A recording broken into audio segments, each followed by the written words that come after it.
আর রাত হলেই মাস্ক ম্যানের আতঙ্ক।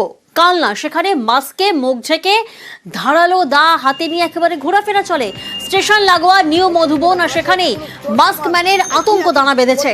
মাস্ক ম্যান আতঙ্কের সন্ধে নামলেই শুনশান হয়ে যাচ্ছে এলাকা। আপাদ মস্তক চাদরে মুড়ে মাস্ক ম্যানের আনাগোনা। মাস্ক চাদরের ফাঁকে জল জলে একজোড়া চোখ।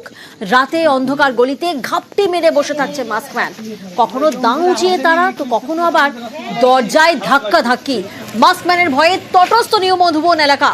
আতঙ্কে রাতে ঘর থেকেই বেরোচ্ছেন না মহিলা, ঘর থেকেই বেরোচ্ছেন না শিশুরা। আর লাঠি সোটা নিয়ে রাত পাহারা দিচ্ছেন স্থানীয়রা। 9টার সময় ছুটি হয়েছে, তখন আসতেছিল, আরো ছেলে মেয়ে ছিল সাথে। বলছে তোরা আয়, আমার বাথরুম পেয়েছে, আমি দৌড় দেই। ও দৌড়ে গেলে এই জায়গায় আইসে, তখন বলে এই জায়গায় দাঁড়ানো দেখে, উঁচু লম্বা সাদা পোশাক পরা। আর হাতে ছিল কি, হ্যাঁ বলতে পারে, আমার হাতে একটা লাঠির মতন ছিল বড়, আমার একটা লাঠি না কি, আমি বলতে পারি না। ওকে তালা করেছে? তারা কোনা ও ওইটা দেখছে, ওনারে দেখে ও আবার ভয়তে আবার ওই রাস্তায় চলে গেছে, যাইয়ে বলে ওই নজ্ঞা নিয়ে পড়ে গেছে। মানে চোরও বলতে পারছি না, কি যে বলবো বুঝতে পারছি না। বিচ্ছি লম্বা আর মানে দেখার মুহূর্ত হিংস হয়ে যাচ্ছে অটোমেটিক। সেই জিনিসটা আমরা সেই আতঙ্কের ভয়ে পাড়ায় কটা ছেলে আমরা রয়েছি, পাহারা দিই রাত্রিবেলা, যে আমাদের মানে বাড়ির ফ্যামিলিগুলো যে নিরাপত্তা থাকতে পারে। দেখতে পেয়েছো ওদের? দেখতে বলতে ও বিচ্ছি লম্বা, ওর খালি মুখ চোখ দূরে দেখা যায়, আর শরীরে কিছু দেখা যায় না। আর একটা সাদা লুঙ্গি পরা থাকে। হাতে কি থাকে? কোনো অস্ত্র থাকে? ছোট শস্য থাকে। আর নজর রাখবো এবার আমরা দেগঙ্গার দিকে। দেগঙ্গার সেখানে জমি জবরদখল করা হচ্ছে, এমনটাই অভিযোগ সামনে আসছে। দোগাছিয়ায় কোথাও জমি দখল করে ভেরি করা হচ্ছে, তো কোথাও আবার ইট ভাটা বন্ধ করে মাটি পাচার। রাত হলেই আগ্নেয়াস্ত্র দেখিয়ে মাটি পাচার করা হচ্ছে।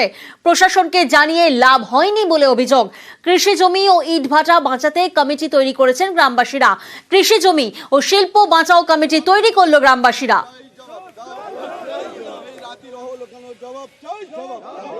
ইট ভাটায় প্রচুর লোক কাজ করতো, শ্রমিকরা 100 জন জমি মালিক ছিল। আগ্নেয়াস্ত্র দেখিয়ে মদ খেয়ে তাদের পুরো তাড়িয়ে দিয়ে ভাটাটা পুরো ধ্বংস করে ফেলে। যারা লেবাররা কাজ করতো সেটাকাও পাইনি। আমরা যারা ব্যবসার সঙ্গে যুক্ত ছিলাম, ভাটায় প্রায় 100 থেকে 150 জন, আমরাও প্রায় 30 থেকে 40 লাখ টাকা পাই। আমরা চাচ্ছি যে সুস্থ বিচারটা হোক, যাতে আমরা টাকাগুলো পাই, লেবাররা পরে টাকাগুলো ফেরত পায়, চাষিরা টাকাগুলো ফেরত পায়, এটাই আমরা চাচ্ছি। 3-4 জন লোক তারা এখানে কৃষকদের জমি জোর করে ভেড়ি করছে।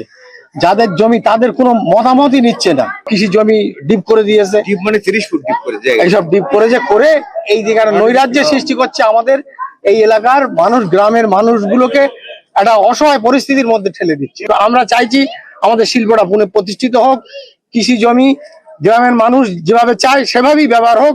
যে ভেড়ির ন্যায্য খাজনা যারা সবচেয়ে বেশি টাকা দেবে, লিজের টাকা দেবে, তারাই করুক, অর্থাৎ স্বচ্ছভাবে এটা বন্টন হোক।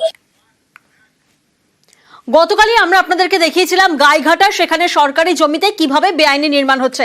দেখুন গতকালের ছবিটা, গাইঘাটার ছবি, যেখানে সরকারি জমিতে বেআইনি নির্মাণ। আর ঠিক 24 ঘন্টার মধ্যেই নিউজ 18 বাংলার খবরে যার জেরে এই বেআইনি নির্মাণের অভিযোগে গ্রেফতার করা হয়েছে যুবককে।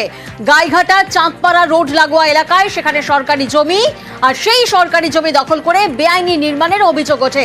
গতকাল এই খবর দেখানো হয় নিউজ 18 বাংলায়। খবরের জেরে ত্রিদীপ সরকার নামে যুবককে আজ গ্রেফতার করে গাইঘাটা থানার পুলিশ।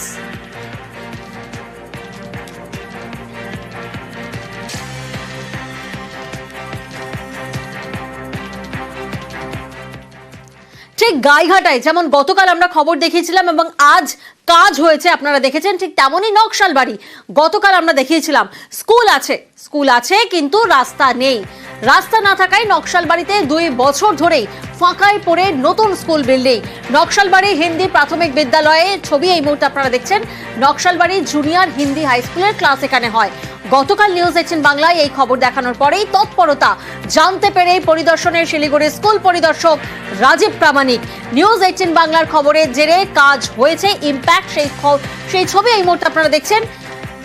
অন্যদিকে স্কুল পরিদর্শক তিনি কি বলছেন? তিনি বলছেন যে খবর পাননি, এর আগে তিনি এই খবর পাননি। এবার নিউজ 18 বাংলার খবর সম্প্রচার হওয়ার পর তিনি এই খবর পেয়েছেন এবং কর্তৃপক্ষকে জানানো হয়েছে নতুন স্কুল বিল্ডিং খুলবেই, আশ্বাস জেলা স্কুল পরিদর্শকের। এসআইয়ের সাথে কথা বললাম, আমাদের লোকাল অথরিটি যে আছে কর্তৃপক্ষকে জানিয়েছে, আশা করি মানে একটা গুড রেজাল্ট হবে। এখন একটা সমস্যা আছে, সমস্যাটা অনেকটাই বড় যা জানলাম আর কি। তা আমরা সেই সব মহলে খবর পাঠিয়ে দিয়েছি, নিশ্চয়ই তার একটা সুরাহা হবে। জিনাতকে বাগে পেতে রীতিমতো হিমশিম খেতে হয়েছিল বন দফতরকে। আর এবার লালগড়ের পথে বাঘ। বাঁকুড়ার নতুন জায়গায় বাঘের পায়ের ছাপ দেখা মিলেছে।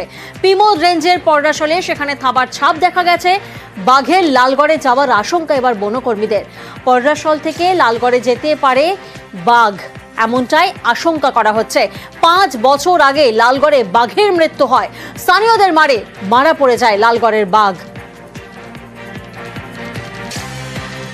আমরা তো ওই সাইডটা পেরে আসতে আসতে পাঁচটা দেখা যাচ্ছে যেটা এরকম বড় পাঁচ, ওই বালিগাদাটা দেখি আর করে এইখান তো সেই পর্যন্ত আমি পাঁচ দেখলাম, ওইখানে পর্যন্ত যাওয়ার পরে আর পাঁচ পাইনি। বাঘের মতন মনে হচ্ছে যে বাঘের পাঁচ, আমরা দেখছি বাঘের পাঁচই ওটা দিতে, আর আমরা ভয় আর ওইদিকে পেরে নিয়ে আর আসতে ভয় লাগছে। আপনারা এই যে গরু চড়াতে এসেছেন, ছাগল চড়াতে এসেছেন, তো প্রত্যেকদিন এরকম আসেন? হ্যাঁ, আমরা বন নিয়ে যাই তো, প্রতিদিন গরু ছাগল ছাড়ি বন নিয়ে যাই। আজকে জঙ্গলে ঢুকেননি? না, আজকে ভয়ের জঙ্গল যাচ্ছি না, এই মাঠে চড়াবো। সাপটা দেখে তো মনে হচ্ছে এটা বাঘের ছাপ, মানে বড়ই দেখা যাচ্ছে, এবং এটা বড় বাঘ মনে হচ্ছে। ঠিক আছে, ছোট বাঘ না, এটা বড় বাঘই মনে হচ্ছে। এখানে মেম্বার সূত্রে আমরা খবর পেলাম সকালবেলায়, বিডিও সাহেবও ফোন করেছিলেন। কিছু একটা জন্তু থাবা দেখা যাচ্ছে, এখনো পর্যন্ত সেটা চিহ্নিত করতে পারা যায়নি। তবে ফরেস্ট ডিপার্টমেন্ট এসছে, থানার থেকেও এসছে আধিকারিকরা, তারা যাচাই করছে যে এটা কিসের থাবা। সম্ভবত সবাই বলছে যে বাঘের থাবা, এটা হয়ে বাঘ জঙ্গলের রাস্তা হয়ে গেছে। তো এখনো পর্যন্ত চিহ্নিত করতে পারা যাচ্ছে না যে এটা কিসের থাবা। অন্যদিকে মাথাভাঙা, সেখানে ঘুমপাড়ানিগুলিতে কাবু হাতি। মাথাভাঙার 12 মাইলে সকালে হাতির তাণ্ডব হয়, আর অবশেষে ঘুমপাড়ানিগুলি বন দফতরের। হাতির তাণ্ডবে বেশ কিছু ফসলের ক্ষতি হয়েছে। হাতির তাণ্ডবে হতাহতের কোনো খবর নেই।